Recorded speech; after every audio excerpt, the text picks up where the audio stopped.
స్వస్థపరిచే దేవుడు. ఎంత వ్యాధిగ్రస్తులైనను యేసుప్రభు స్వస్థపరిచే దేవుడు. యేసుప్రభు గుండెలకు సమాధానం ఇచ్చే దేవుడు. పాపముల నుంచి విడిపించే దేవుడు. యేసుక్రీస్తు తోడై ఉన్న దేవుడు. మనిషి ఒంటరితనంలో యేసుప్రభు తోడై ఉంటాడు. యేసుప్రభు యందు విమోచన అనగా పాప క్షమాపణ కలుగుచున్నది. భయపడకుడి, ఇదిగో ప్రజలందరికీ కలగబోవు మహా సంతోషకరమైన సువార్తమానము నేను మీకు తెలియజేయుచున్నాను. నేడు దావీదు పట్టణమందు రక్షకుడు పుట్టి ఉన్నాడు. ఆయనే యేసుక్రీస్తు. ఆయనే యేసుక్రీస్తు. యేసుక్రీస్తు గొప్ప దేవుడు. యేసుక్రీస్తు మృత్యుంజయుడు. యేసుక్రీస్తు తిరిగి లేచి 3వ దినమున తిరిగి లేచిన గొప్ప దేవుడు. యేసుక్రీస్తు అందరికీ ప్రభువు. సర్వోన్నతమైన స్థలములలో దేవునికి మహిమయు, ఆయనకిష్టులైన మనుష్యులకు భూమి మీద సమాధానము కలుగును గాక అని దేవుడు పలికి ఉన్నాడు. ఎందుకంటే మనకు సమాధానం కావాలంటే యేసుక్రీస్తుని నమ్మండి. యేసుక్రీస్తు ద్వారానే మనకు గొప్ప సమాధానము.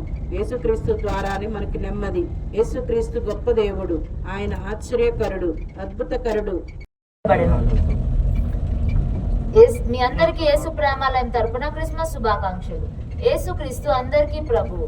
యేసుక్రీస్తు అందరికీ ప్రభువు. ఏలియనగా మనకు శిశువు పుట్టెను, మనకు కుమారుడు అనుగ్రహింపబడెను, ఆయన భుజము మీద రాజ్యభారం ఉండును. యేసుక్రీస్తు ఆశ్చర్యకరుడు. యేసుక్రీస్తు ఆలోచనకర్త. యేసుక్రీస్తు బలవంతుడైన దేవుడు. యేసుక్రీస్తు నిత్యుడగు తండ్రి. మీ అందరికీ యేసు ప్రేమాలయం తరపున క్రిస్మస్ శుభాకాంక్షలు. యేసుక్రీస్తు అందరికీ ప్రభువు. యేసుక్రీస్తు అందరికీ ప్రభువు. ఏలియనగా మనకు శిశువు పుట్టెను, మనకు కుమారుడు అనుగ్రహింపబడెను, ఆయన భుజము మీద రాజ్యభారం ఉండును. యేసుక్రీస్తు ఆశ్చర్యకరుడు. యేసుక్రీస్తు ఆలోచనకర్త. యేసుక్రీస్తు బలవంతుడైన దేవుడు. యేసుక్రీస్తు నిత్యుడగు తండ్రి. నశించిన దానిని వెతికి రక్షించుటకు మనుష్య కుమారుడు వచ్చెను.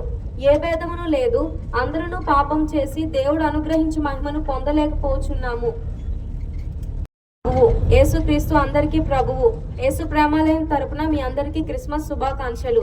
యేసు ప్రేమాలయం తరపున మీ అందరికీ క్రిస్మస్ శుభాకాంక్షలు. యేసు నేనే మార్గమును, సత్యమును, జీవమును. నా